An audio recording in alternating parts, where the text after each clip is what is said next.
is to talk to one another and to engage in discussions with each other.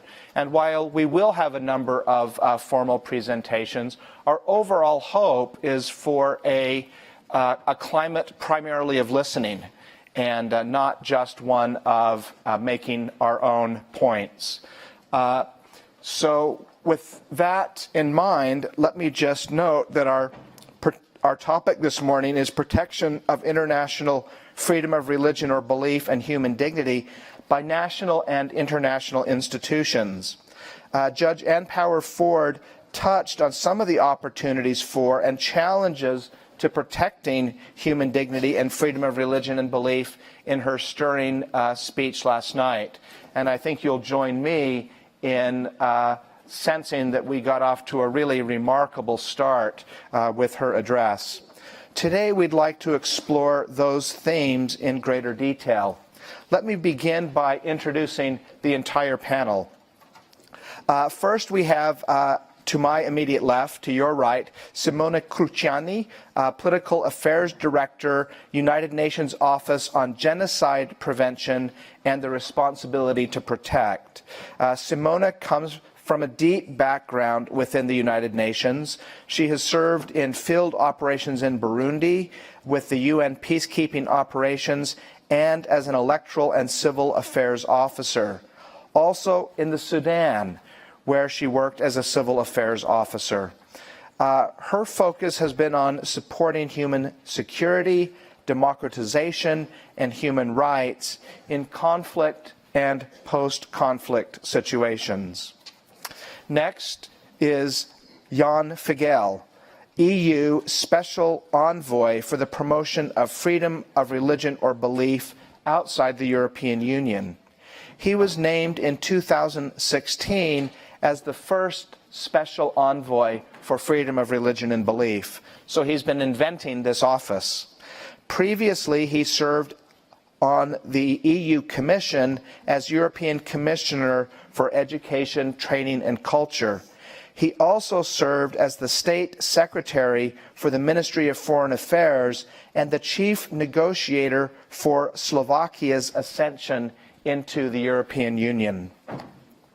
Giuliana Natale is the Director of the Office of Human Rights, Freedom and Inclusion. This office within the Office of Human Rights, Freedoms and Inclusions at Global Affairs Canada. That's the Canadian Foreign Affairs Ministry. There she helps develop and implement Canada's international policies and advocacy efforts related to freedom of belief, as well as promotion of pluralism, respect for diversity, and inclusion. She has also served as Chief of Staff to the Foreign and Defense Policy Advisor to the Prime Minister within the Privy Council Office of Canada. Next is Ambassador Michael Suhr, recently appointed Special Representative for Religious Freedom or Belief in the Ministry of Foreign Affairs of Denmark. So he joins Ambassador Brownback, who we'll hear from later today, and Ján Figeľ in the growing cadre of foreign affairs officials specifically devoted to freedom of religion and belief. He also serves as ambassador for Denmark in Portugal, head of Department for the European Neighborhood Policy. And he has previously served as head of Department for the European Policy in the Ministry of Foreign Affairs and Deputy Chief of Mission of the Embassy of Denmark in Paris. Finally, one of our oldest and closest friends, President Michael Young, President of Texas A&M University and former chair of the U.S. Commission on International Religious Freedom. President Young may hold the record for the person who attended the most symposiums consecutively, because he attended for 15 years before he began his career as university president. But I'm afraid to say that with the passage of time, Judge Cliff Wallace has probably taken that hat from you, Michael. So you've been surpassed, but by a very good man. He has been involved in freedom of religion and belief for a very long time. He's been a visiting scholar at 3 universities in Japan. He clerked for the U.S. Supreme Court and served in government positions such as Ambassador for Trade and Environmental Affairs, although not under the current administration, member of the Council of Foreign Relations. He's also worked on treaties relating to German reunification, the North American Free Trade Agreement, and the Uruguay round of World Trade Organization negotiations. He also served for 8 years on the U.S. Commission on International Religious Freedom, where he chaired that commission on 2 separate occasions. Could I ask you to join me in welcoming our panel?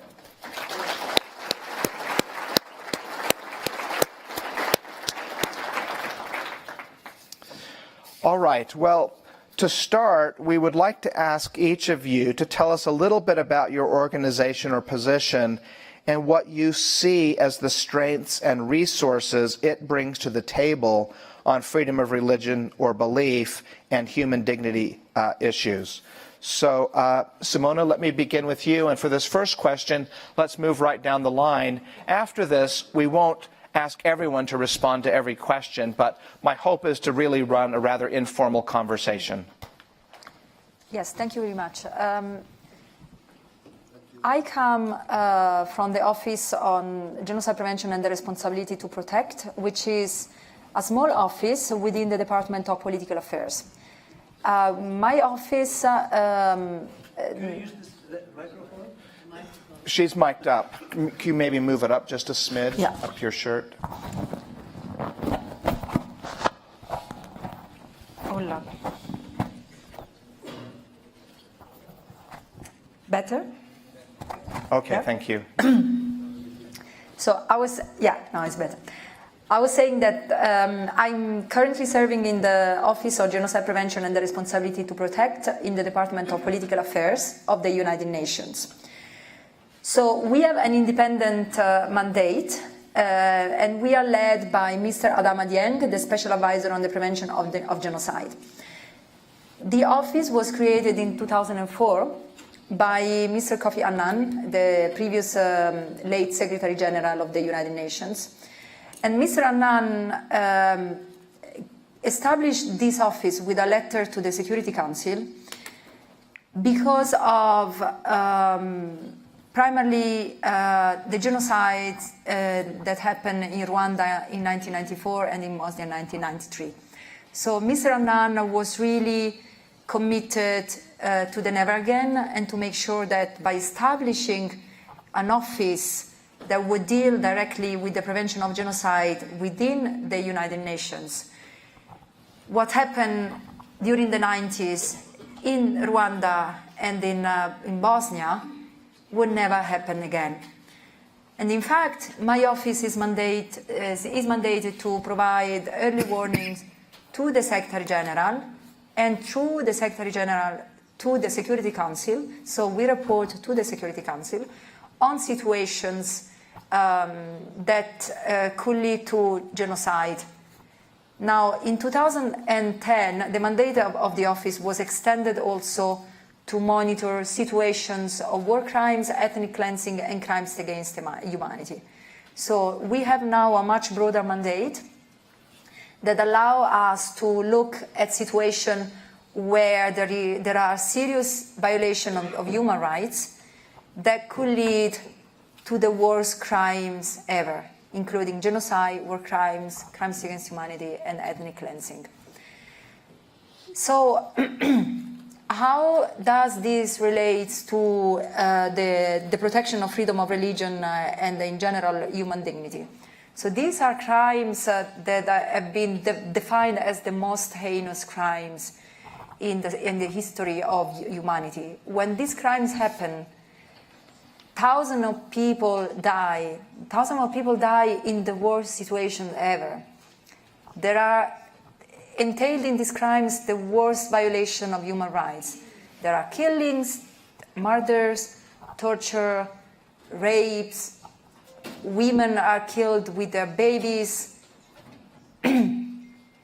So, at the basis of the mandate of the Special Advisor on the Prevention of Genocide is really the protection of the human dignity, of the human life, as the primary element of the international human rights standards. So we are directly connected to the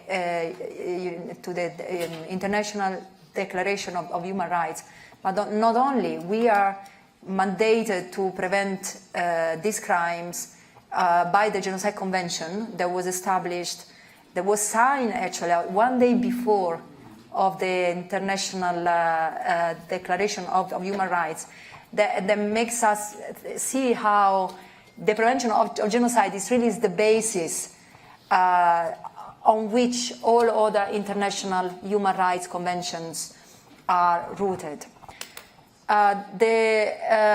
We believe that the defense and protection and advocacy of international human rights standards is at the basis of the protection of human dignity.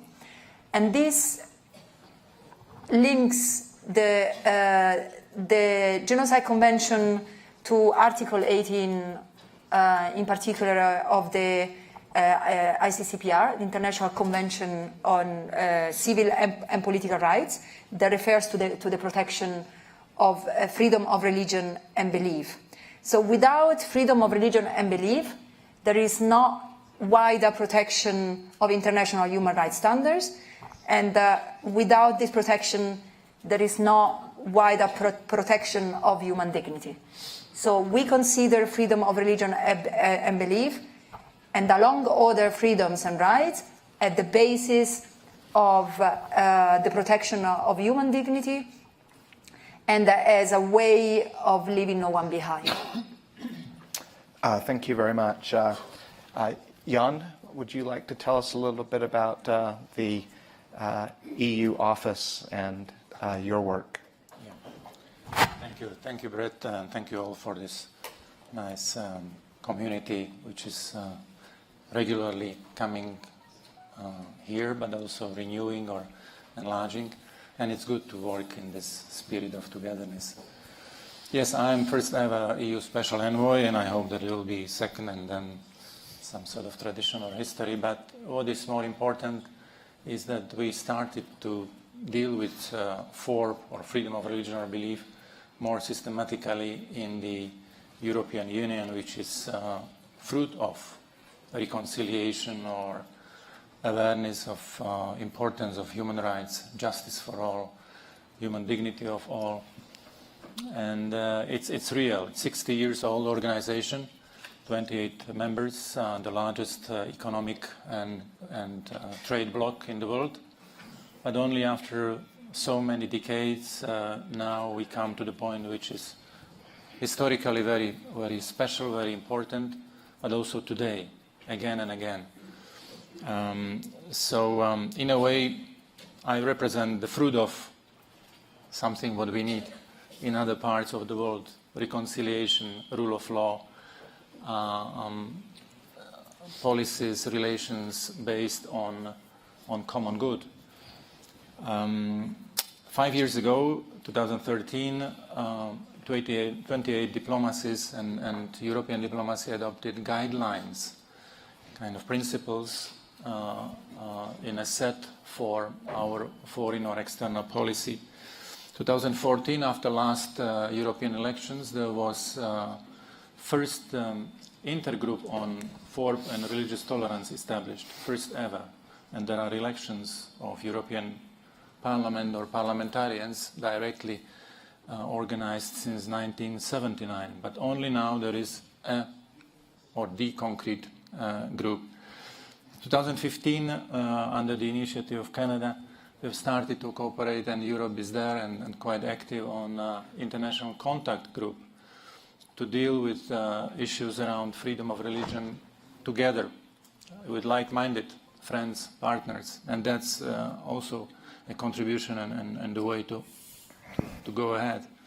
Yes, in 2016 I was invited to be first ever EU Special Envoy for freedom of religion or belief outside of the Union. It doesn't mean dichotomy, it doesn't mean double face, but inside we have many important instruments, starting with, of course, constitutions and mechanism within 28 democracies, but also common European jurisdiction of the Strasbourg Court based on European Convention on Human Rights and Article 9 on particularly here it was discussed or reflected yesterday. I was invited especially because of the atrocities, mass atrocities in Iraq and Syria committed by ISIS fighters in the Middle East. So I would say this is not so much a fruit of just political decisions, but real martyrdom, suffering of thousands in horrible scenarios or situations you may know. Yeah, and since those years we have included a much more freedom of religion or belief agenda into human rights dialogues with partner countries, which we have on a country base, bilaterally or in some cases multilaterally. We have started training of diplomats to be religiously more literate, to know what is going on, to understand differences, because if they are illiterate, they cannot help. They even can, damage or bring problem in the situations. We have a special instrument, which is political and financial, called European Instrument for Democracy and Human Rights, with 1.4 billion euros, where these issues, human rights and religious freedom, are tackled. For the next 7 years, starting after 2020, we propose increase of this money, 15%. At least that's the current proposal. We have started also new inter-religious and intercultural projects with developing countries, which is a novelty. It was not so visible or present. And now I think it becomes part of the quest for solutions, for reconciliation, for peace in difficult territories. We all know that without engagement and contribution of faith-based organizations and religious leaders, we cannot achieve Sustainable Development Goals 2030. So there are nice, proclamations, objectives, very important for the world as such, but also for individual countries and particular regions of the world, Africa, Asia, ACP countries. But without FBOs, faith-based organization, we cannot make. And that's something very important, not only to mention, but to deal with. And when I meet religious leaders, and I do meet them last time in Lebanon 2 weeks ago, I am preparing for Burkina Faso, for Malaysia, Indonesia, Egypt in November, I always dwell on religious responsibility, because freedom itself, freedom without responsibility will not work, will not exist even. It will cease or die out. And last not least, this position, yes, is now seen in broader variety or group of similar representatives, and I'm glad that just this year, in January in Denmark, then in May in Germany, and now in July in United Kingdom, the new positions have been created under the title Special Representative or Special Envoy, Commissioner for this agenda. So member states, in European Union terms, are joining this line, and we need to coordinate, to cooperate for the sake of those who suffer, not so much for our own cooperation itself, but I'm glad that individual countries follow the similar path, that this policy is needed. It's something special, but it cannot be isolated or only technical, administrative. It must be duly incorporated into the systems on national and international levels. And last not least to mention, because it's a lot already, European Parliament, which is a big parliament and influential in a way, started recently in September. They started debate on my mandate and the guidelines on religious freedom, and the intention and the draft proposal is to institutionalize this role, so it cannot be just, driven by annual renewed mandate or very limited conditions, but it should be stronger and better equipped. And I think that's a victory over the questions or testing observations. We need that. Europe is, as I say, fruit of reconciliation after nightmares, after major tragedies and divisions. And now we should share what we learned, what we have, because we can give only what we have. Nemodat konon habet. And that's also my role here. I'm glad to be here for the third time. I think this is great opportunity, and I thank you for your engagements, for your contributions. Giuliana. Thank you. Good morning, everybody. I think I'd like to start off by echoing the words of Mr. Figeľ in saying what a pleasure it is to be here with you this morning. And I also would like to thank BYU for organizing the symposium for now 25 years. And I've heard so much about the conversations that happen and the coalitions that develop through these symposiums. And this is something that really resonates in terms of the work that Canada is trying to do internationally. So thank you very much, and thank you for inviting us to be a part of the semi-annual general conference yesterday. It was a marvel to listen to the choir. It was both emotional and meaningful. So thank you very much for that. Thank you. And thank you very much for the opportunity to share with you a little bit about the structure of the Office of Human Rights, Freedoms and Inclusion within Canada, and within specifically the Department of Foreign Affairs. Now, this office was established in May of 2016, and really it was established with a view to build on and broaden the impact of the former Office of Religious Freedom, which at the time had its own standalone ambassador. I'm getting an indication that a few people in the back aren't hearing you very well. Maybe you can speak just a little louder. Maybe we can get an adjustment, or maybe you can move it up your lapel just a smidge. Is that better? Good? Okay. Could you start over with the praise of BYU?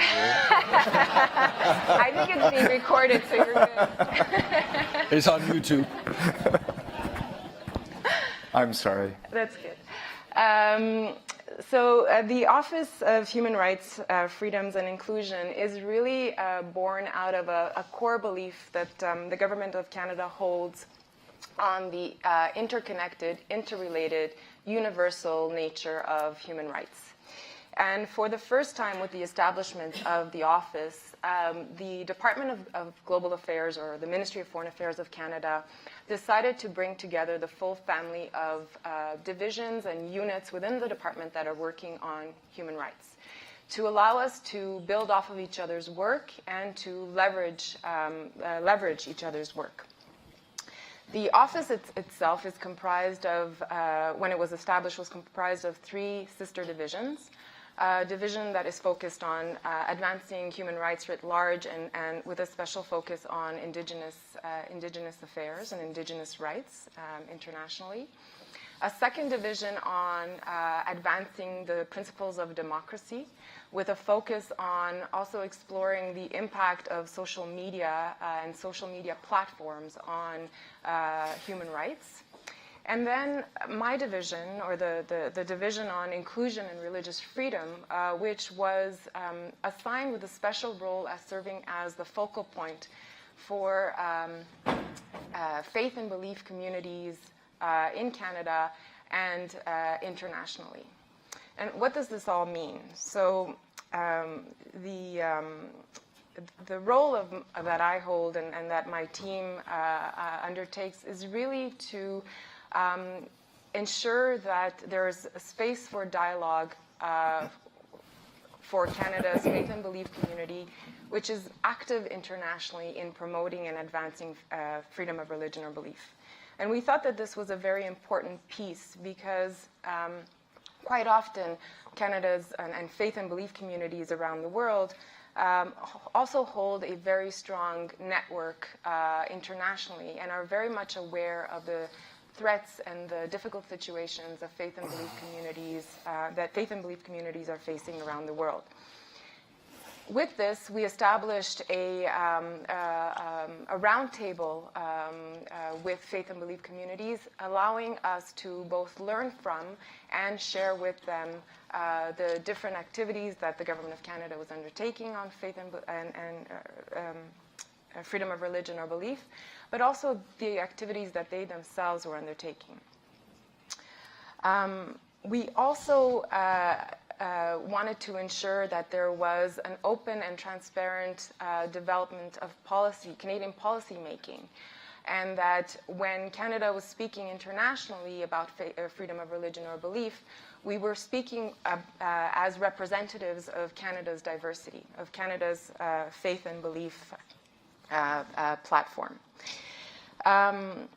We also, like Mr. Figeľ mentioned, seized on the importance of ensuring that our foreign service officers and our representatives of Canadian foreign policy abroad were increasing their literacy, their religious literacy. And so we put in place within the department a religious literacy series, which allows us to bring in faith and belief communities from across Canada to share with our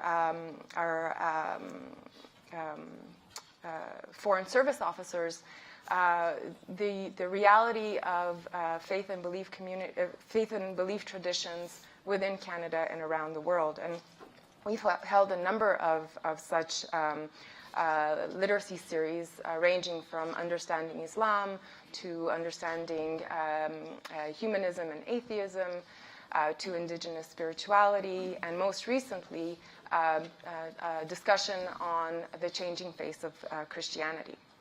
So that's a little bit what we've done domestically to learn from and gain a better understanding of faith and belief traditions and the specific right of freedom of religion or belief, which then allows us to bring this forward at the international level. And internationally, as Mr. Figeľ, you've done my job for me, has mentioned, Canada established in 2015 the International Contact Group on Freedom of Religion or Belief, which brings together almost 30 countries that are dedicated to advancing freedom of religion or belief internationally. And we currently co-chair this group with the United States. The work that we've done on freedom of religion or belief internationally is very much inspired by a core belief of respect for diversity and inclusion. And so the other part of my mandate, or of the mandate of the office that I serve, as you've noted, is the word inclusion. And this is really based on the government's fundamental belief that in Canada, diversity is a strength. And with this, we have been discussing and speaking to Canadians across Canada on how they understand and how they live their diversity and their inclusion, in an effort to get a better understanding and to be able to better represent Canada's diversity internationally. So I think I'll stop there because I want to give space to everybody else, but I welcome any questions that you might have on the work that we do. Thank you. Michael? Thank you so much, and good morning to everyone.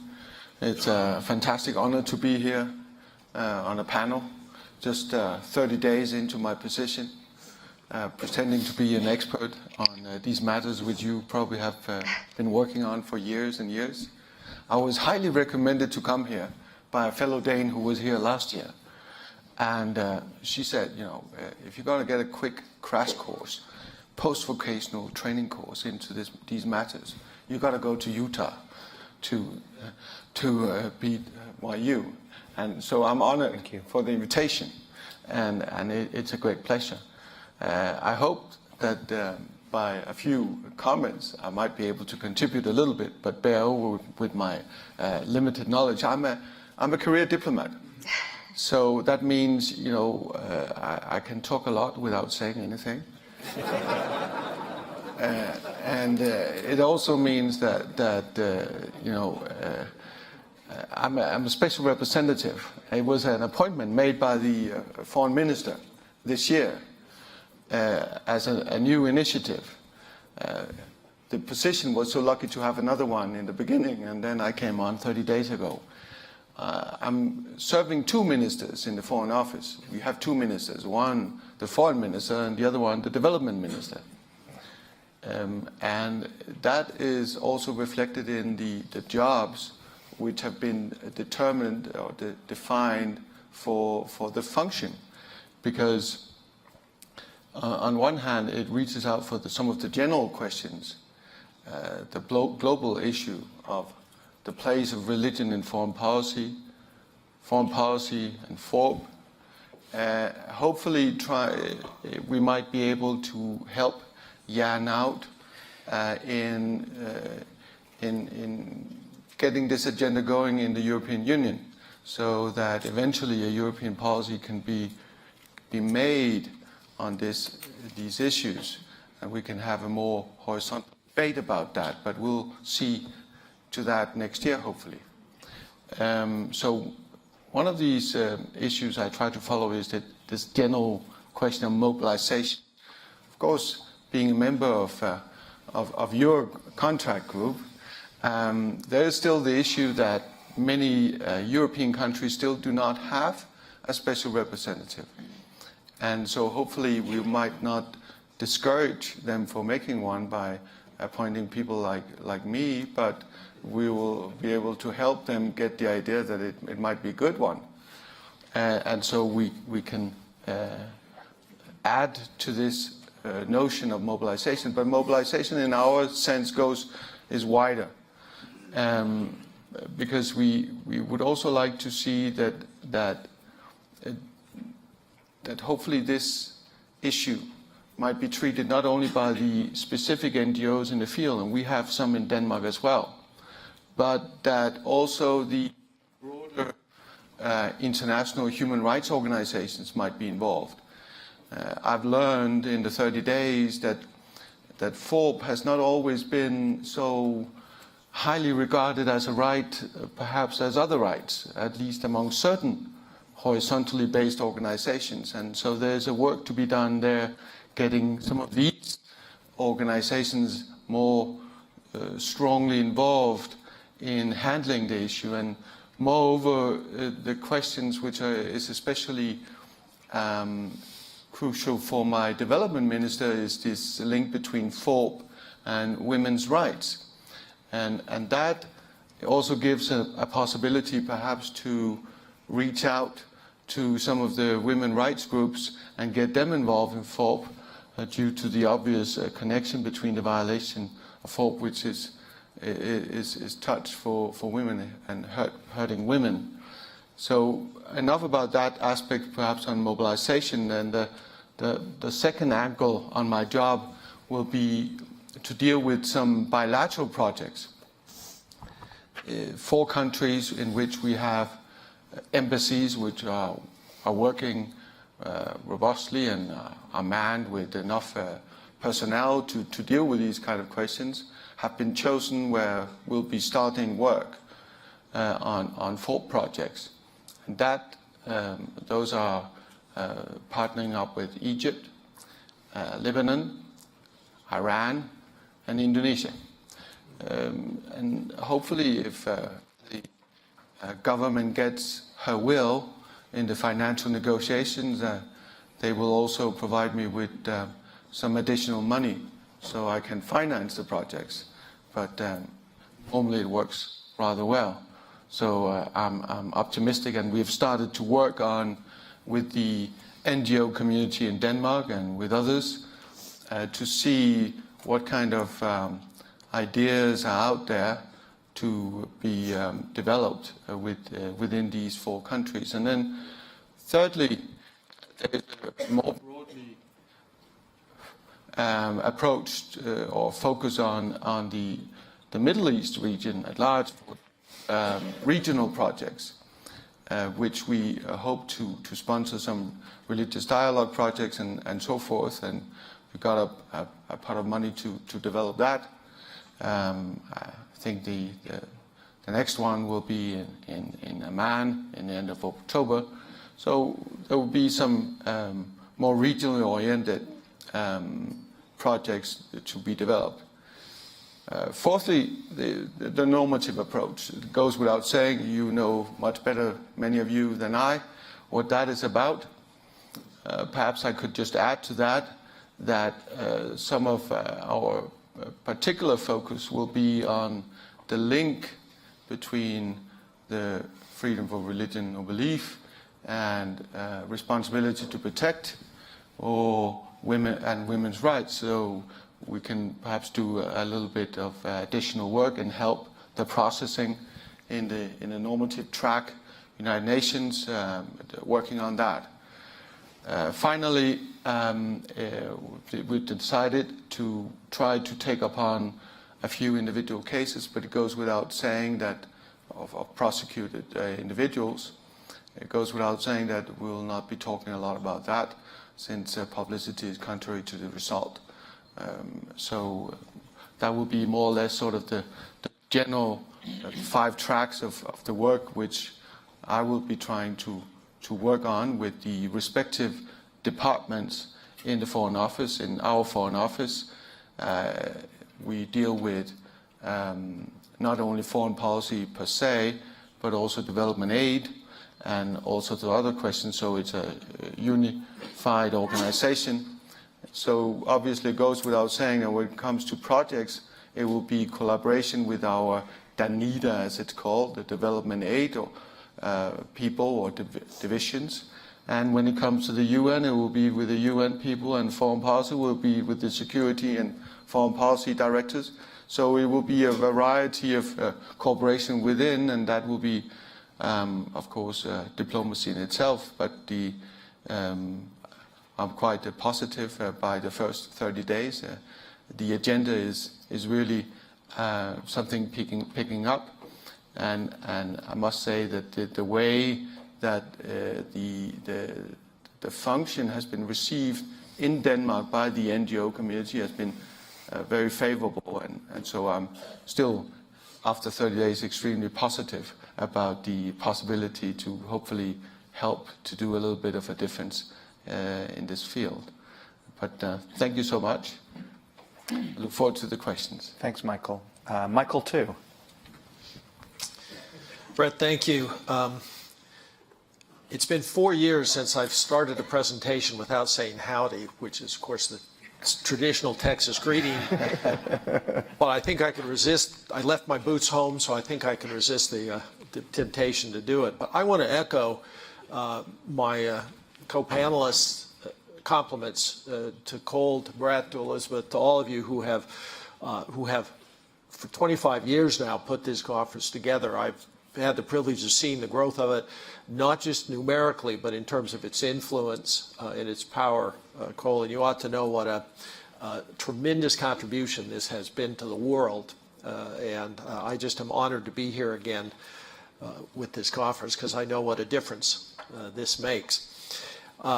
I'll speak briefly. I know you didn't. You said my current institution, and I can tell you at great length about Texas A&M University, but I think that's not why I'm actually here. So let me talk a little bit about the Commission on International Religious Freedom, which I had the privilege of working to set up and serve on for a number of years.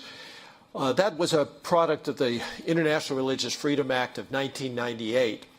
Which also created the ambassadorial position that you'll be hearing from this afternoon from Ambassador Brownback. The purpose of it really was to encourage the U.S. government on the executive side to weave issues of freedom of thought, conscience, and belief more robustly into our foreign policy. And it was premised on 2, I think, relatively simple but not always commonly shared ideas. One was a profound moral dimension to it, which is this is the right thing to do. That what people believe, particularly that comes out of their faith-based beliefs, really in many ways is among the most powerful thing that informs and defines their life, and what it means to be human, how you teach your children, how you behave and interact with others. Encouraging that has a powerful, very powerful moral dimension to it. But in addition, it has a really important teleological dimension to it, too. It's a very practical dimension from the U.S. perspective, in that countries that give robust space to that human right tend to be the kind of partners that are much easier to partner with for the United States in terms of advancing whatever our collective global agenda is with respect to creating peace and stability, economic development around the world.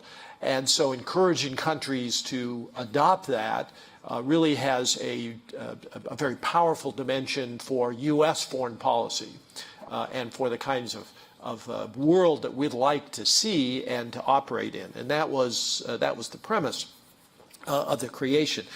It created the ambassadorial position. That act created the ambassadorial position. It created It created a requirement that the State Department produce reports on an annual basis regarding not only human rights, which they already had an obligation to do, but also freedom of religion around the globe, which had a powerful, maybe slightly unintended consequence of also making sure that every embassy around the United States, or around the world, every U.S. embassy had an official in it that was looking at issues of freedom of religion and thought, conscience, and belief. And so it connected them with a certain part of civil society that had not always been at the forefront of the mind of our embassies and our consulates around the world.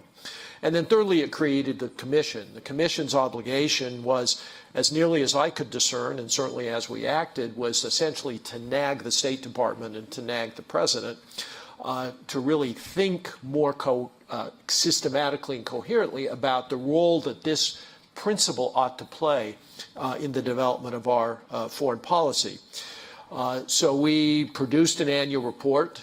The annual report was really not designed initially to simply replicate the State Department's report, but was designed to help identify countries where there ought to be particular focus on the part of the United States in advancing that agenda. And then, importantly, and I don't know that the Commission has fully fulfilled its role as I think we all hoped, but to also identify tools that the U.S. government might have to advance that agenda. It's one thing to encourage them to do it. It's another to suggest how it might be done consistent with all the other interests and needs that the United States has. And in that regard, I will just tell you, after significant experience with it, 2 or 3 things that emerged out of it, some of which surprised me a little bit, some of which weren't such surprises. One of the big surprises to me was that while the Commission did not have enormous tools at its behest, the very act of identifying this issue, highlighting it, putting sunlight on it, seemed powerful and seemed relevant in ways that I think I had not fully appreciated. And that is, I think, a lesson for all of us who work in the international sphere. And I'm really heartened to hear of all the countries and the international organizations that focus on this now, because the profundity of the moral dimension of this issue really does give the very fact of publicity a powerful tool in terms of advancing that interest. Now, we also looked for other kinds of tools to recommend to the government, and in some cases slightly controversial tools, but even the threat of those turned out to be powerful in a variety of occasions.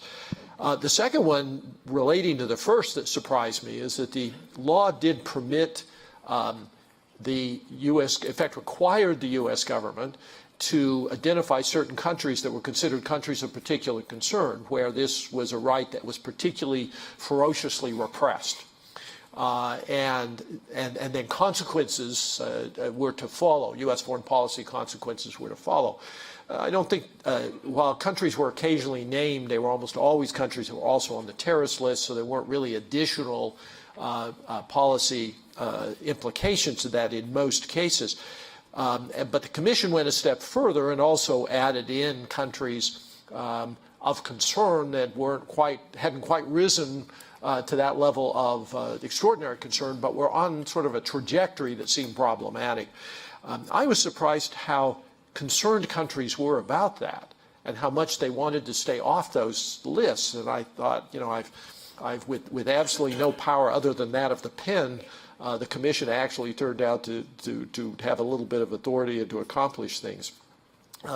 And then, as I say, a great deal of our work, which was variously successful, was to help the State Department and the executive branch identify additional tools in the foreign policy arsenal that they might use to advance these kinds of interests. The most important contribution I think we ultimately made in some measure was helping the U.S. government understand that there is not only a moral dimension to this right, but there is a very practical dimension, and that's increasingly apparent. Its relationship to economic development. Now again, correlation and causation are not quite the same thing, but the correlations are very high between economic development, environmental protection, empowerment across a whole range of different variables. All of these seem to have a high correlation with the capacity to advance this. We were very clear, by the way, just sort of in conclusion, that the purpose of the Commission was analysis and recommendations in regard to the universally accepted human rights, not the idiosyncratic American First Amendment, however much enthusiasm we may personally have for that.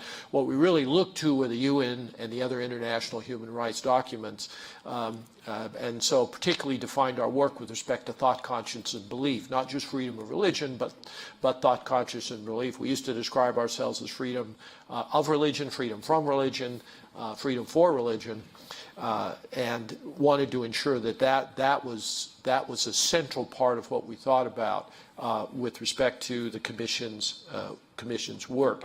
And I think a Commission made possible, as I think many of these positions are, in part by the work that I think has occurred over the years. The UN Human Rights Declaration, I think, was a very powerful instrument, to be sure. But I think in many ways among the greater breakthroughs was really the human rights activities of the CSCE, the Conference on Security and Cooperation, which now actually has a noun attached to it. I think it's the Organization of Cooperation in Security in Europe, because it was probably the first organization that really brought a group of countries across a fairly broad political spectrum that essentially legitimized the opportunity for one country to look into the behavior of another country with respect to how that country treated its own citizens. In the past, it was generally a legitimate response that that's a matter of domestic affairs, and other countries have no right to look at our domestic affairs. You can look at our international affairs, but not our domestic affairs. CSC crossed a divide with the Helsinki Accords, and that certainly is one of the things that allowed, I think, the rise of things like the Commission and the work that we did on there, as well as, I think, much subsequent international work as well that we're hearing about. All right. Thank you very much. So I have a list of about 8 questions, and we'll need to be a little bit brief, or else we'll have to cancel the rest of the day's program. But I really like the groundwork that's been laid here, because in a way you've anticipated the next question, which we want to focus on. You'll see that this panel begins with the word protection. And what we're really wanting to focus on is egregious violations of human rights and human dignity, and the type of issues that Simona is working with, genocide and crimes against humanity. You know, we here in the United States sometimes think that, you know, whether you can have a Christmas tree in the mall is the defining character of the war on Christmas, for example. But what we realize that there are really quite a few places around the world where there are severe and significant violations of religious freedom, of identity, of ethnicity. And what we see from even just the representatives on this panel is there's quite an extensive web of both formal and informal approaches to addressing these violations of human rights. What I'd like to ask you is, what works in your view? What, not so much what we should be doing, but something that's happening that you've seen that seems to make a difference with respect to the protection of these important human rights of human dignity and religious freedom. And I don't want to go down the whole row again, but I'm really hoping just to have you indicate a readiness to speak, and let's hear from at least 2 or 3 of you, and then we'll go on to the next question. What works?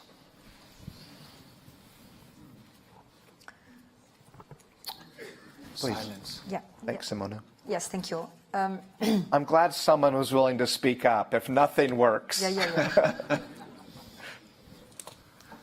So I think this is something that has been already mentioned by my colleague here, Mr. Ján Figeľ, the engagement with religious leaders and actors. This is something that my office really considers as a priority. Engaging religious community, leaders, actors, faith-based organizations in the prevention of atrocity crimes. But in particular, engaging faith leaders and actors in the prevention of incitement to violence that could lead to atrocity crimes. Now, going back to the issue of FORB, of freedom of religion and belief, we really believe in my office that we are living in extremely difficult times where we are seeing an increase of incitement to violence along religious, national, ethnic, and racial lines in the last few years. And this is something that doesn't apply only to a specific region, but globally. We have a global mandate. We don't look only at countries in Africa, in Asia, but we really look at the entire world. And unfortunately, I think this is something that we will all agree with. There has been an increased race in hate speech that sometimes constitute incitement to violence globally. And for us, this is an indicator of bad things to happen. When people incite to violence, to discrimination, and to hostility, in particular along ethnic, religious, and national lines, this constitutes an indicator and even a trigger of serious violence to happen. So by observing this increase in this phenomenon, we've also observed a relation to a rise in incitement to violence and decrease of freedom of religion and belief. That means that many times incitement to violence is made along religious lines. People are calling for violence to be committed based on religion, calling masses of people to act violently on people that are different because of what they believe in, or maybe what they don't believe in. So that's why Mr. Dieng is my special advisor on the prevention of genocide, who is also a person of faith.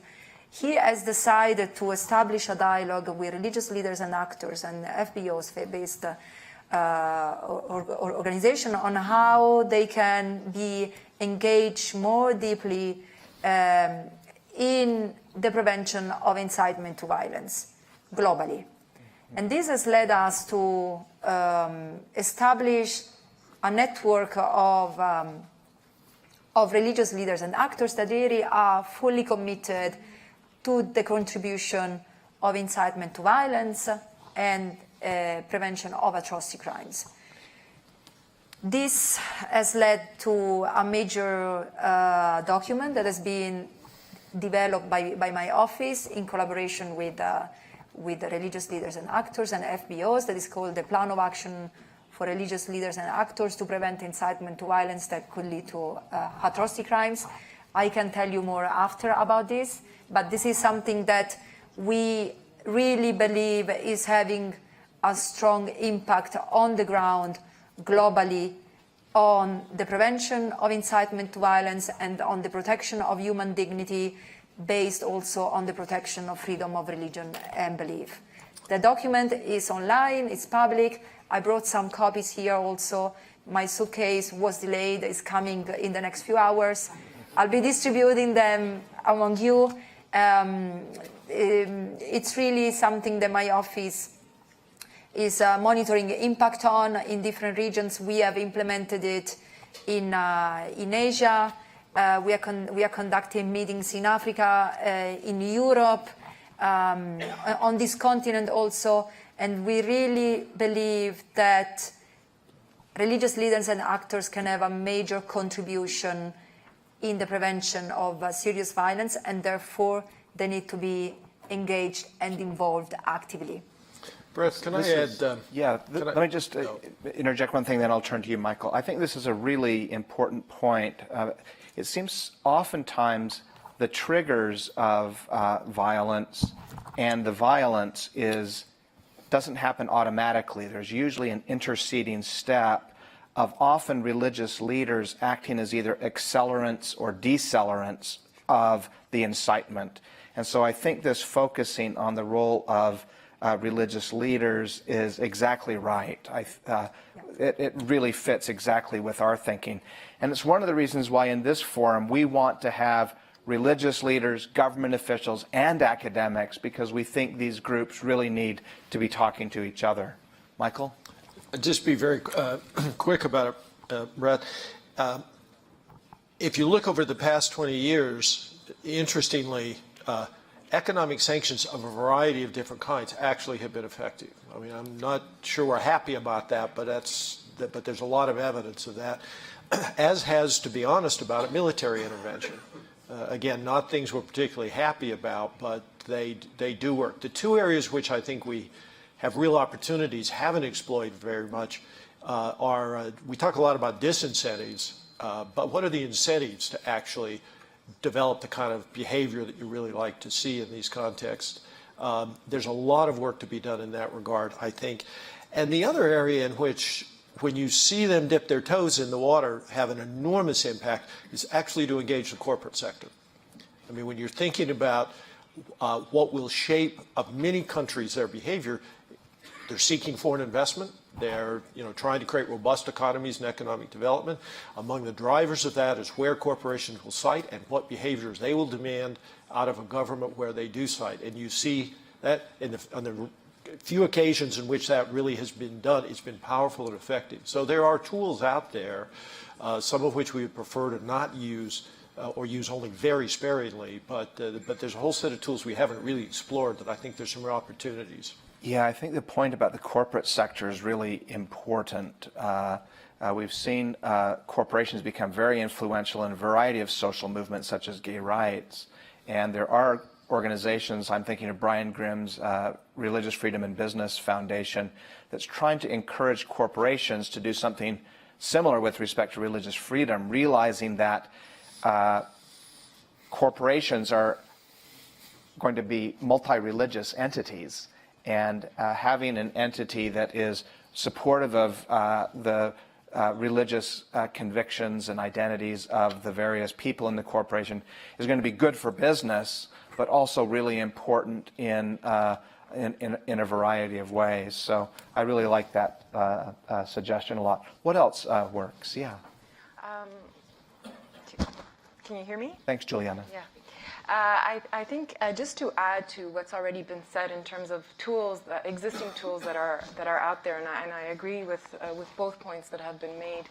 I think I would add to that the work of the special UN mandate holders, such as, for instance, in this case, the UN Special Rapporteur for Freedom of Religion or Belief, and other special rapporteurs who really work to increase literacy around specific human rights. So the work that, in this case, Dr. Shahid has been leading on is really to increase greater understanding of what freedom of religion or belief actually really means, and its intersectionality with other rights. And the other tool that we have at our disposal is the power of convening spaces for dialogue, and spaces for dialogue that include conversations with special rapporteurs, whether it's through official visits that they lead in countries that they're focusing on. But for instance, from a Canadian perspective, Dr. Shahid has been able to visit us on unofficial visits on a couple of times, and we've leveraged these visits to ensure that he has an opportunity to speak with the diverse faith and belief communities across Canada. And what this allows is for civil society organizations that are core to the dialogue and that are really important to the work that we do, to have an exchange with the special rapporteur. So in instances where there are countries that he is unable to visit in an official capacity, he's still able to speak to representatives of these faith and belief communities and hear their concerns, even if they're in Canada. And the work that the special rapporteurs are doing amongst themselves is also very important. So, for instance, Canada, along with Denmark and the EU, we've been placing special focus at the International Contact Group for Freedom of Religion or Belief on the intersectionality between women's rights and FORB. And through this work, we've also co-sponsored, most recently in May, a discussion at the Human Rights Council on freedom of religion or belief and women's rights with these special representatives, special UN mandate holders. So there are many of such. Yeah, that's a great set of comments. The previous special rapporteur for freedom of religion and belief, Heiner Bielefeld, was our keynote speaker here a couple years ago, and we worked closely with him and also with Ahmad Shahid. And I agree with you. I think that's a really powerful mechanism, and them working together is also very powerful. The special rapporteur on expression and religion did a joint report, which I think is really significant and a meaningful way of engagement. I love what you said about the power to convene. I think of the contact group that you're spearheading, and that's a really good example of that power to convene as being something that can work. And I think we can think further about how to utilize that power. And the connection between FORB and women's rights is really interesting, because sometimes religion and women's rights are viewed as being in conflict with each other. But freedom of religion and women's rights is not in conflict. In fact, the social science data really emphasizes that in places where freedom of religion and belief is highly valued, the outcomes, the social and welfare economic outcomes for women are much better. So we also know that women tend to be more religious than men, just on average. Sorry, men, we're a little slow on this. But I think these connections between the very powerful women's rights NGOs and freedom of religion and belief efforts, we're just beginning to figure out how to harness those. And so I think that's a really great observation. Ján, you wanted to jump in here. Yeah, I will try to respond to your point, what works, and also to connect with my speech here last year. And I said that evil works, and it's, very active day and night, and has very efficient, strong, but cheap allies present everywhere, in strong countries and in poor countries as well. It's indifference, ignorance, and fear, the three allies of evil: indifference, ignorance, and fear. So we need to do something against these allies of evil and something for common good. And this particularly is about engagement or responsibility, education, and courage. To stand up and to say something on behalf of those who cannot stand up, who cannot say anything, because they are in tragic situations. For example, there is a very interesting and timely proposal to have an International Day commemorating victims and survivors of religious persecution. Not only Holocaust, this was a nightmare, but there are many. I am here because there was a nightmare of Christians, Yazidis, Shia Muslims, Kakais, Sabaks, Turkmens, killed en masse by ISIS terrorists. Not a long time ago, quite recently. And again and again. So simply we need to do something for awareness raising, all of us, not only some time, commemoration time or anniversaries, day by day, because evil acts day by day. So this is about awareness raising and engagement for good, for common good, for all. Different segments of society, yes. Corporate social responsibility is important. Many companies are stronger than states, real powers. And if they care, we feel it. If they don't, we feel it. Faith. 84% of globe is linked or claim religious affiliation. So religious social responsibility is to be understood. And not only understood, but also pursued. In 1965, the largest global denomination, Catholic Church, adopted very important America-inspired document called Dignitatis Humanae on religious freedom for all.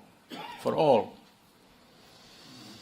2012, Al-Azhar, the supreme Sunni authority, adopted a declaration on human dignity. So maybe too late or a bit late, but still adopted. And last year in June, Pope Francis and Grand Mufti of Al-Azhar met together. People don't read too much encyclicals or fatwas, documents, even people from this room. We need to read more or learn more, but they see pictures, they see meetings, they understand messages, and that's something what should be done more, not only occasionally. To show, for example, a few hours ago, an appeal ended in Islamabad on Asia Bibi, the last appeal. She's probably one of the most famous cases worldwide on blasphemy, capital punishment. We shall see the decision, because Supreme Court took some time for reflection after hearings today. But in many countries of the world, atheism or blasphemy is punished by death. 13 countries in the world. And we speak about humanity and human rights.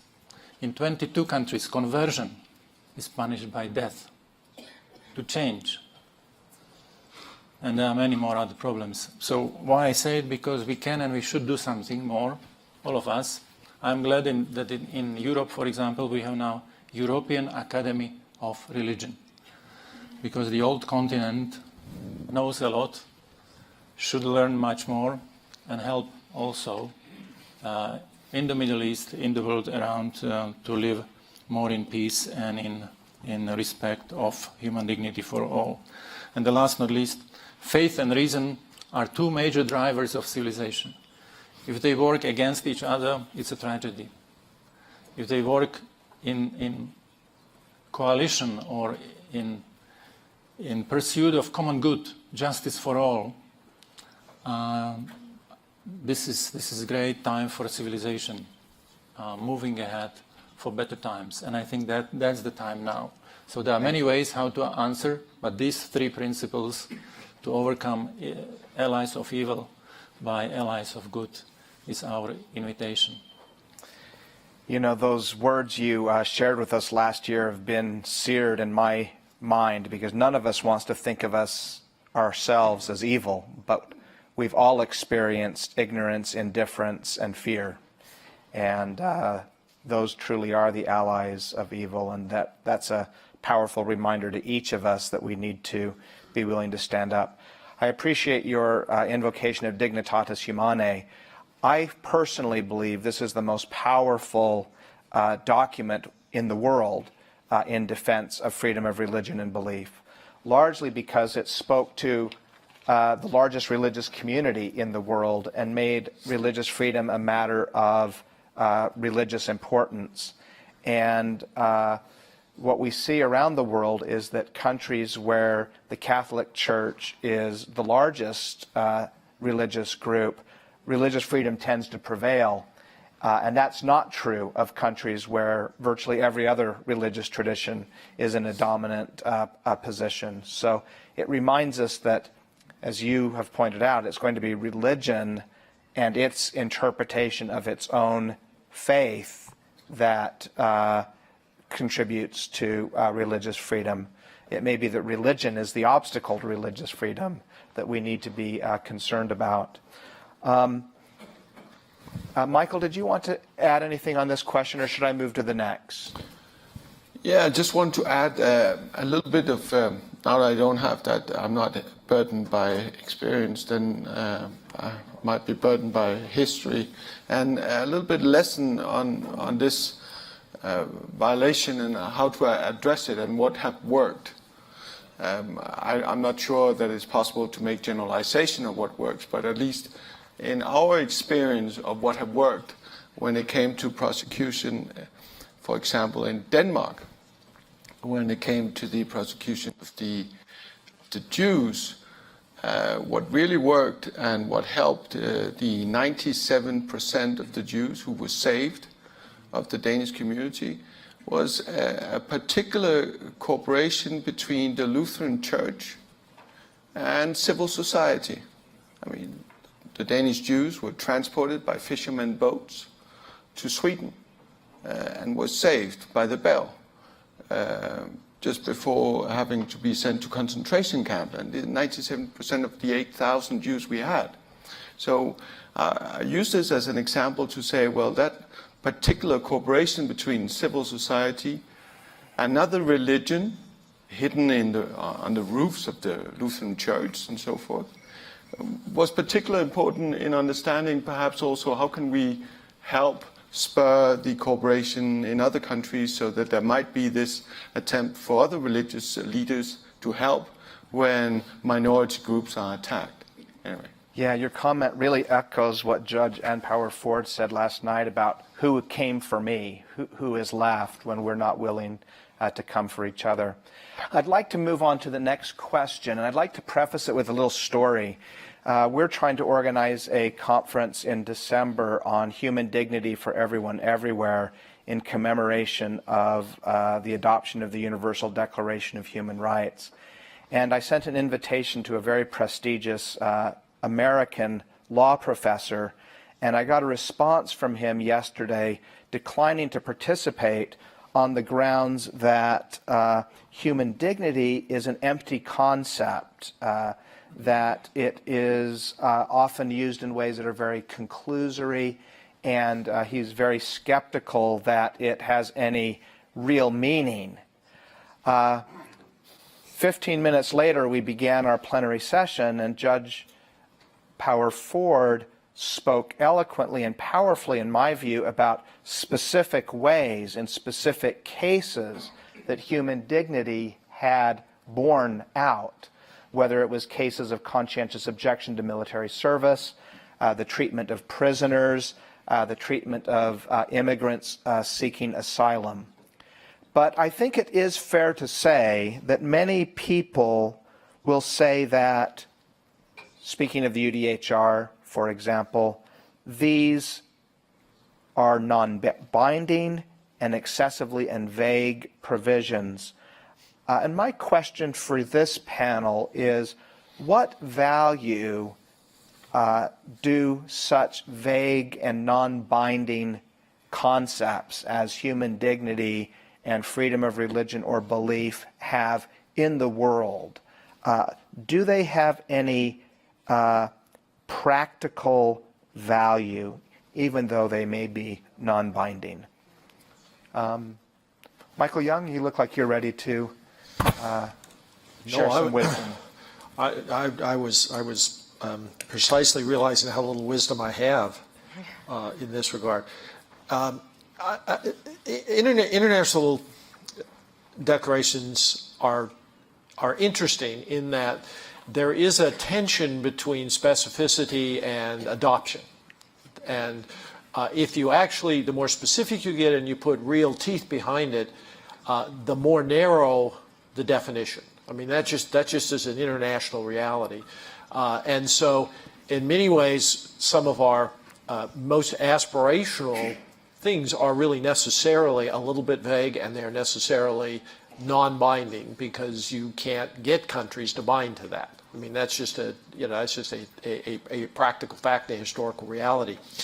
On the one hand, on the other hand, what's really dignity like freedom. I mean, these are vague concepts, but they beg for people to actually fill them with some content. And we've seen that with freedom of religion. I mean, there's a great deal of analysis and thought about what do we really mean by that. And that very dialogue itself also allows us to talk about why it's important.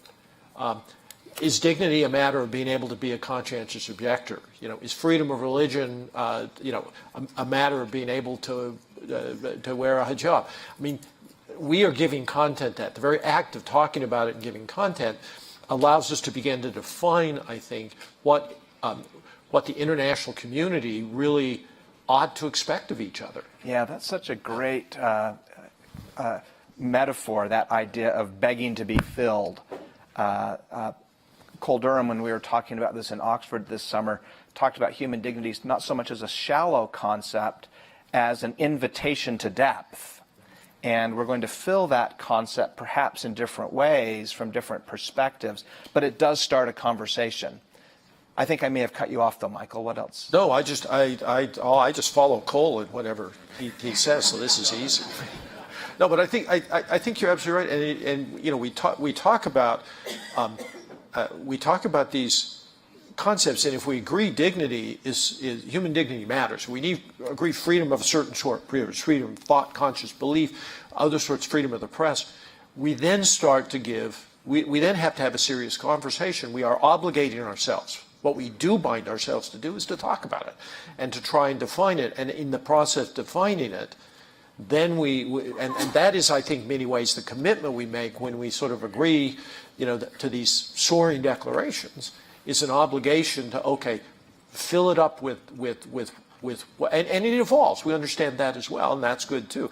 But to fill it up, and then as we fill it up, begin to then hold each other to that standard. Yeah, maybe sometimes we think too much about binding others. I like this idea of binding ourselves, that if we claim to care about human dignity for whatever reason, perhaps it's because we believe that we are created in the image of God, that places a burden on us, on me, in the way I think about these things. Ján, what do you say to this question? Oh, it's vague and empty. Look, I am in the country which commemorates and quotes a lot Declaration of Independence. Is it important for you, my fellow Americans? Is it? Is it binding? So I think we need something similar in the world. Something what is binding because we believe in, we share, it's my conviction, not because somebody told, be good or obey. And UN Declaration from 1408, now 70 years old, came as a complement to the Charter, because Charter speaks about freedoms and human rights, but that's enough. And something was needed to explain what kind of human rights, what kind of freedoms we want to embrace for different world after Second World Wars, which was a world war, a nightmare, and in a way it still continued in the Cold War. So from declarations we get to implementation after some time, and to be more concrete, in UN terms it came with the International Convention on civil and political rights in 1966 and 76. Now this convention has 172 ratifications plus 8 signatures, and the wording is the same. Article 18 in the declaration, Article 18 in the convention has the same wording. So we have it. It took some time, but we have it. And here on dignity, I think it's a very ripe time to stop the Century of Genocides. I'm just repeating myself in a way because I spoke here 2 years ago about Century, which started in 1915, 1916. We can go even deeper. And there were many, many different mass atrocities. And then definition came, what genocide means. Homicide, Polish have word ludobójstwo, killing of people, just because they are people, different people, of course. We have definition from 48, even convention against genocide, but repetitive failures. Why I say? Because human dignity came into international law after Second World War. For some, even professors, it's empty. For some, it's an invitation, it's a base, it's principle. I think it's something what we need to develop fairly from different angles, religious, non-religious. Dignitatis is the word term we use. Muslims use karamah. Jews speak about kabot. But what is important that we understand each other, that dignity is Thanks, Ján. for all and of all. Yeah, I think it is important to point out to those who say this is vague and non-binding, well, we do have the ICCPR, and this is a covenant, a legal commitment that if you have signed it and ratified it, you have agreed to do this. And so it's a little disingenuous for those who represent states to make this argument. I'm interested in Simona's view on this, because you really deal with some of the most egregious violations of human rights and human dignity. How do you respond to this? Oh, it's vague and it's unenforceable. Because if this was specific and enforceable, we wouldn't have any more genocides. So our human rights, the fact that we have these problems and human rights exist, is it evidence that, what does it mean? Thank you. Just to add to what Mr. Ján Figeľ said, I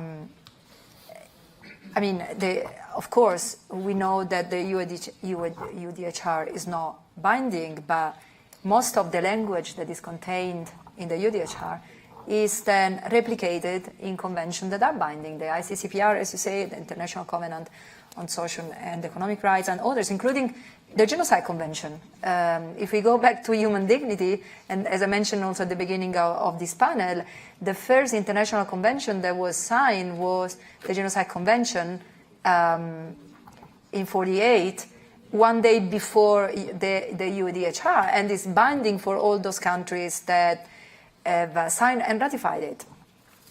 So I wouldn't support the argument of the vagueness of the concept of human dignity just based on the link to the UDHR. So, but also, you know, if you ask me how we can use the concept of human dignity in a practical way, I would also go back to what the colleague, his name, I forgot his name, sorry, the one who has been working on the International Commission on Freedom of Religion and Michael Belief. Young. Exactly, Michael made at the beginning of his presentation that the FORB and in general human dignity is not, international human rights standards in general are not in the emptiness. They are connected to human security and development. And that's why they are at the basis of the Sustainable Development Goals. If you go back to the SDGs, in particular SDG 16, building or fostering peaceful, inclusive and fair societies, it's all about implementing international human rights standards, including FORB, for the purpose of providing all human beings, irrespective of their race, nationality, ethnicity, and religion, the basic dignity that they deserve, just because they are human beings. So for me, it goes back to the fact that the conventions are binding, but also to the fact that these conventions are linked to the further discourse on human development that goes back to the implementation of the SDGs. Yeah, thank you. I appreciate your mention of the Sustainable Development Goals, because one thing we've noticed about those is they're unlikely to be implemented, many of them, maybe most of them, without the cooperation and work of faith communities. You think of who delivers education in this world, who delivers health care in this world, who delivers elder care in this world. And if you're going to try to solve these problems without engaging religious communities, the likelihood of your solving or even addressing these issues effectively is not very great.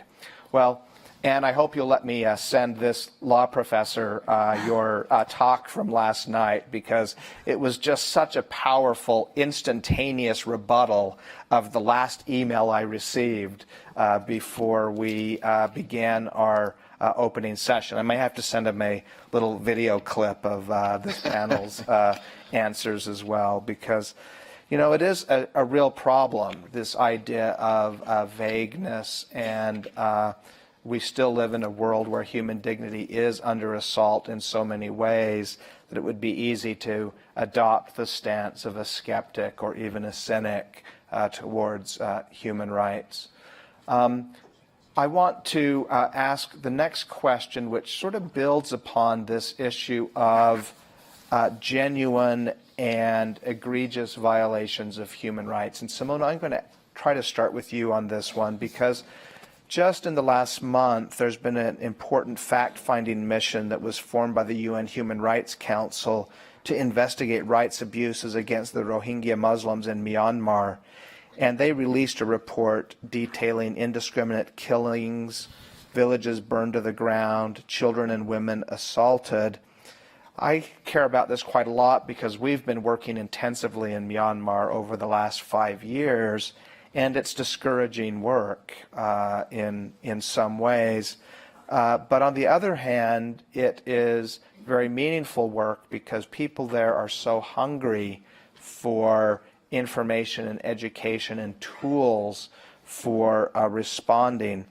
The UN Security Council then, quote, called for immediate steps to end the violence in Rakhine, de-escalate the situation, re-establish law and order, and ensure the protection of civilians. My question for you, Simona, and then opening it to the rest of the panel is, what practical steps can those of us who are not UN officials be taking to help address situations like, let's call it almost an ethnic cleansing, perhaps an ethnic cleansing of the Rohingya Muslims in Myanmar?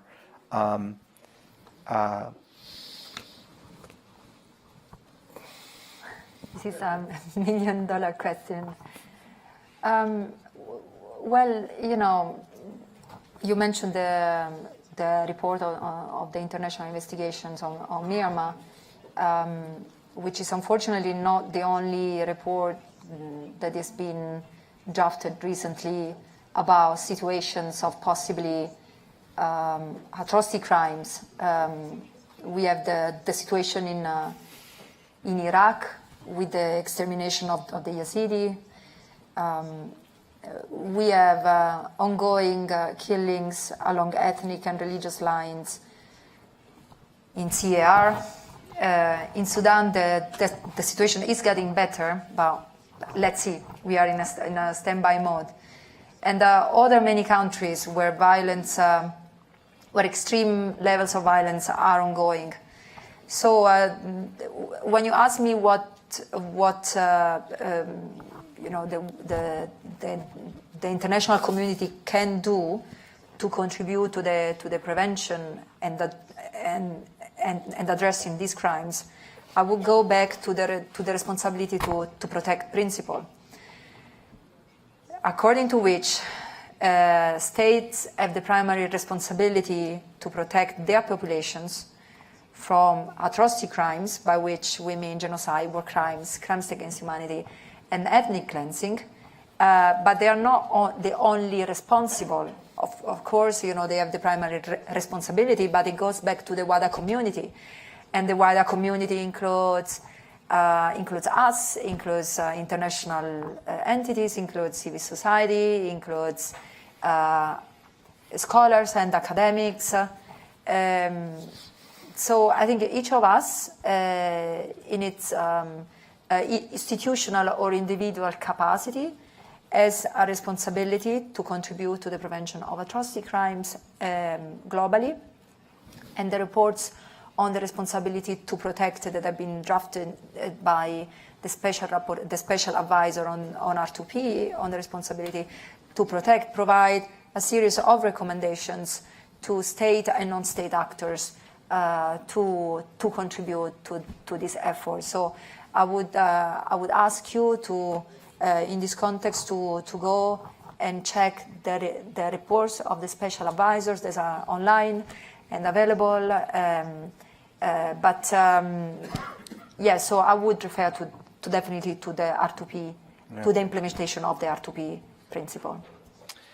Well, I think this sense that all of us can do something in our lane is really an important point, and that the duty to protect applies not just to states, and we can encourage our states, but also to us in our other capacities. I think of The Power of the Pen and Evelina, for example, who writes very powerfully in defense of groups that are suffering a significant persecution in periodicals of wide circulation. And I think each of us perhaps can think concretely about what we can add.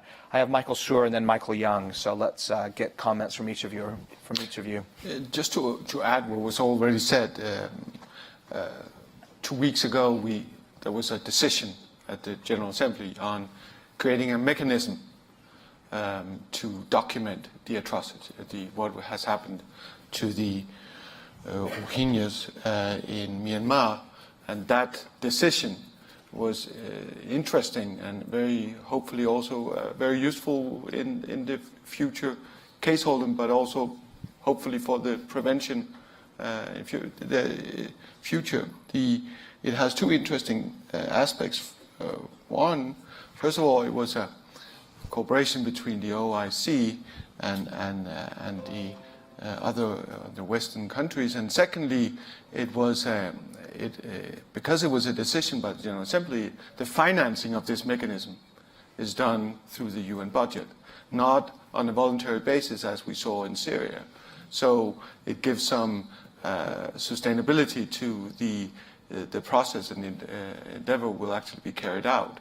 Just to have a note on that, and also linking up to some of the other questions which have earlier been raised on the principal university. Yeah, the importance of documentation cannot be overstated. Michael? Brett, this really relates in an important way to your earlier question about binding. We keep talking about binding, but then there's also a question of enforcement. And this highlights one of the real challenges we face, which is with all the talk we can do to all the organizations, absent state will, it doesn't happen. And this is a perfect example. The Genocide Convention, to which many, many countries are signatories, actually requires countries who are signatories to take action in the event of genocide. Well, what's the consequence of that? The consequence of that is we talk about ethnic cleansing, we talk about killing people, we don't use the word genocide, because it obligates countries to do something in particular. And so far you can count on a number, I don't think I have enough fingers and toes to count the number of genocides since countries have signed the Genocide Convention. And I think with the exception of the bombing of Bosnia, it's hard to imagine and identify countries that have actually intervened in accordance with an obligation to which they have actually assigned. And I'm acutely aware of this. I was in the State Department during the first Bush administration, and there was a lot of question as to whether Cambodia was genocide. It was clearly genocide, And I finally forced my part of the State Department, which got to testify about it, to call it genocide. First time we'd ever called anything that happened genocide. Now, what permitted me to do it? Well, in part, it was completely in the past. There was nothing left to be done. But the use of that word genocide, we felt, triggered an obligation on the part of the United States. And the result was the will to actually do something wasn't there, and therefore the use of the word and invoking that obligation. We see that all the time. Yeah, boy, calling something by its name seems pretty simple, but it's fraught, isn't it? Yeah, thanks. I think, in addition to everything that's been said, I think I also wanted to add the importance of not only the coordination that happens within the UN proper itself in terms of countries that are around the table at the UN, but the importance of coordination of our missions in these specific countries where atrocities are being committed, and in this case in Myanmar. The importance of their work, of their coordination, of their exchanges. They're on the ground, they're seeing what's happening, they are speaking to the civil society organizations that are trying to record and register issues of atrocity. So I just wanted to point to the importance of that conversation happening and informing what's happening at the UN and informing countries who are taking their decisions to act. Thank you.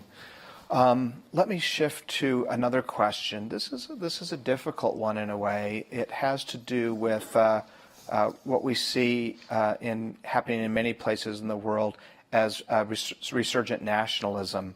And often these nationalisms seem closely identified with majority religious groups. I'm thinking here of Russian Orthodoxy in Russia. I'm thinking of Hindu nationalism in India. I'm even thinking of Buddhist nationalism in Myanmar. We see a variety of types of Islamic nationalism rising even in secular countries such as Turkey. And with these nationalisms comes a pretty direct assault on the idea of universality, and in particular, universal human rights. And so what I'd like to ask you to address is, what do you see as the connection between religion, nationalism, and human rights, and is there much to be done? Let me set the stage with a quote from Robert Kagan, an American historian and columnist who's advised both Republican and Democratic presidential candidates. In a new book, he addresses the issue of nationalism in pretty stark terms. This is what he said: "We do not face a choice between good and bad, but between bad and worse. It is between maintaining the liberal world order with all the moral and material costs that entails, or letting it collapse and courting the catastrophes that must inevitably follow." Is that a overstatement, an alarmist articulation, or how do you react to Robert Kagan's pronouncement, and more generally, religion, nationalism, human rights? What's going on in the nexus of those things? Michael Young, could you get us started? Well, no. Well, why did you look so ready to speak to me? Because I'm going to reframe it just slightly. Okay, thank you. I think we're in a very interesting position globally. We're in a position of economic prosperity that's unprecedented in world history. Not every single country has risen to the level of Denmark and other countries, but all rising significantly, except where there's complete war and total breakdown. But everywhere else is rising. But we're also seeing a concomitant rise of nationalism of a pretty significant sort. There's significant research beginning to emerge suggesting that economic disparity and nationalism have a very deep connection. And we see that historically, and we see that in current behavior, current political developments. I raise that because I think, in many ways, we've seen it in spectacular terms here in the United States. That seems to me an issue that has a profound religious dimension to it. And if religions, if we're looking for anywhere to address nationalism, I mean, this comes at it through a back door, but it seems to me the notion of the less fortunate, the notion of if we reduce those economic disparities, and religion seems to me has the most powerful ideological and moral foundation for describing how a society ought to organize itself to do that. I think we see a very different dynamic, but we see nationalism rise in almost a linear relationship to economic disparity. Thank you. That's a really important, not just correlation, but I think causal reality that may be driving some of these nationalisms. Anyone else want to chime in on the question of religion, nationalism, and human rights? Thank you, Ján. Yeah, this is not easy topic, but very important for all of us, because those who do not understand religion, and especially instrumentalization or abuse, better to say abuse of religion, cannot understand what is going on in the world. And once we don't understand, we cannot help, or we can even damage the problem by making it bigger. Secondly, those who do not understand identity cannot understand why populism, even extremism and nationalism, of course, is so much on rise. Because identity is important for everyone. I am different from my son. That's principle. We are all different. Nobody's identical to anybody in the history and for future, unless we clone human beings. I hope no. So identity is important, and we cannot underestimate it or undermine it, but rather work for the positive side of identity, because it's principle, it's originality of everyone, and communities as well, and nations as well. And one world invites us for one unity, for something as a human family with really dignity of everyone everywhere, universal principles, universal rights. I believe that there are such universal rights, and the list is famous, and 70 years show that we have a lot of homeworks in our countries to deal with understanding of universal human rights.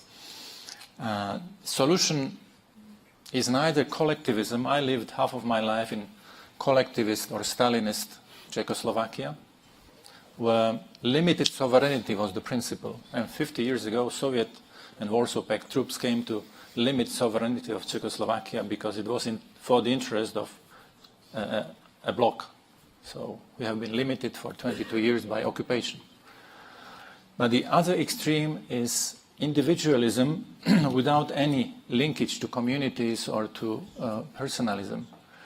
And individualism without mature sense of sovereignty leads also to the problem. So what we need is mature sovereignty, responsible freedom, to pursue justice for all, common good, bonum commune. The European Union is fruit of common good. Good for France, good for Germany, good for Slovakia, even for those who are coming. Even for those who decide to leave, we are free community. And dignity of all. So why I mentioned, because resignation on human rights is resignation on justice. It's resignation on peace, because peace is fruit of justice. And any superioritism, meaning I am more than, my nation is more than, my country is more than, my religion is more than, leads to a problem, or conflict, or tragedy. There are many lessons I don't need to repeat. I'm still not so old, but on the other side, yes, there were many tragedies in our countries based on superioritism.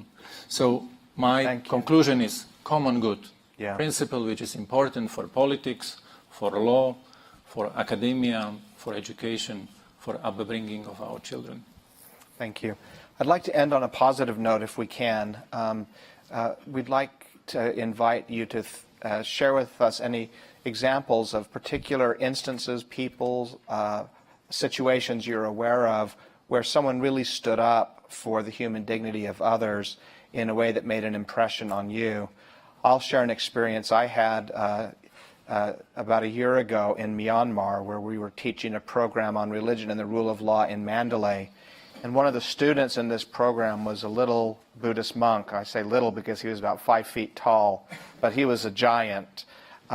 In his little village, there had been a conflict that broke out between Buddhists and Muslims. It was based upon a dispute with a shopkeeper that was Muslim, that resulted in some Buddhist hooligans burning down the shop, which resulted in some Muslim hooligans killing a Buddhist that was uninvolved, which resulted in open season on Muslims in this Buddhist majority village.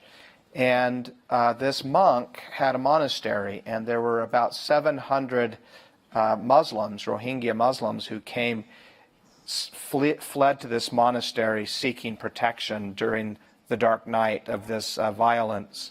And about 700 people took refuge in this monastery, and he actually stood at the door of the monastery through the night when the proverbial mob with pitchforks and burning torches came demanding access. And he said, "You'll have to come through me. You'll have to kill me if you want to get in and kill these people." And he was there as our student, and yet it was so humbling to think of the way he had literally stood with his body between the mob and innocent people who were different, who were a different ethnic group, a different religious group, and yet he was willing to put his life and body on the line to protect them. That made me realize that my commitment to these issues is rather easy in comparison to the challenges that he faced. Do any of you have, they don't have to be dramatic or involve something like that, but are there people who've made an impression on you for what they've done as individuals to protect the human dignity of others? Simona, do I see you nodding your head? Yeah. Yes, why not? I mean, I think that the stories are many. There are many stories that we don't know than the stories that we do know. And I think this is unfortunate because these are the kind of good news that we need to share more. But I mean, from the history of the Holocaust to the genocide in Rwanda, where Muslims saved many lives, but also to more contemporary times, I can just mention something that is very close to my heart, because it's a situation that it's somebody who is that he's in my country. I'm from Italy, and the mayor of a small town in the south, in Riace, has been, during the last years, has been protecting legal immigrants to the point that last week he was arrested. But in the current government, what he has been doing has been criminalized, and he has been arrested. And last weekend there was a demonstration. 5,000 people went to Riace and demonstrated, walked to his house to show solidarity. So there are many of these cases in the past, in the present. As I say, you know, we are going through very complicated times. You mentioned the issue of the connection of religion, populism, and ethno-nationalism. And this is something that is very close to my office. we are organizing a conference, just for you to know, on this specific topic and how religious leaders and actors can be co-opted, in particular in populist and ethno-nationalist, actually ultra-nationalist contexts, for the protection of religious minorities, refugees and migrants. I think, it's something very concerning, and there are a lot of cases of people who are standing up in this kind of contents to protect people in the street, in the schools, in the community, because there is a very high, a very big wave of intolerance that is really changing many of the dynamics of solidarity that we were used to in the past. Thank you, Simona. I love that comment. There are more stories that we don't know than that we know. Yeah. And I think that I used to believe in the power of argument. I was a philosopher and have 2 degrees in philosophy. And these days I believe in the power of a story more than the power of an argument.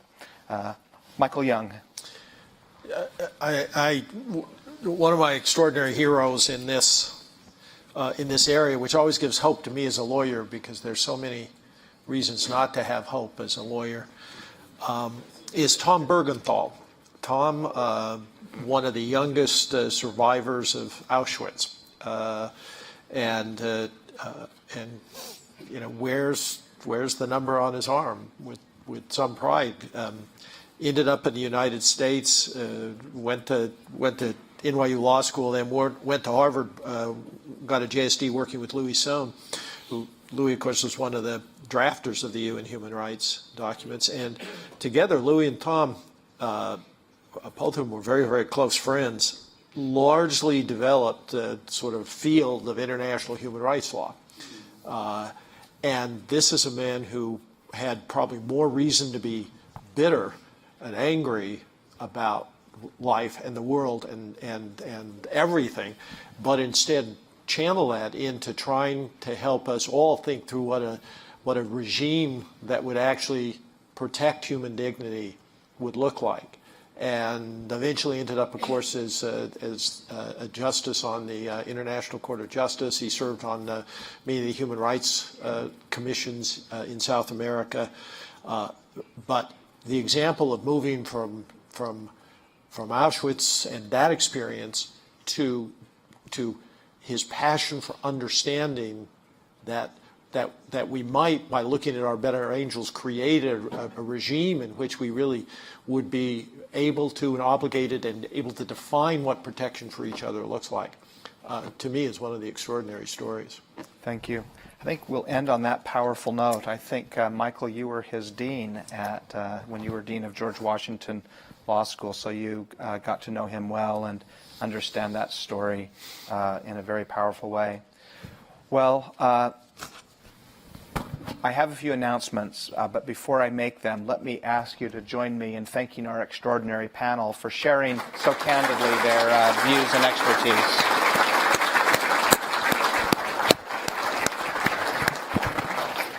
All right, you'll be happy to note I'm letting you out 1 minute early.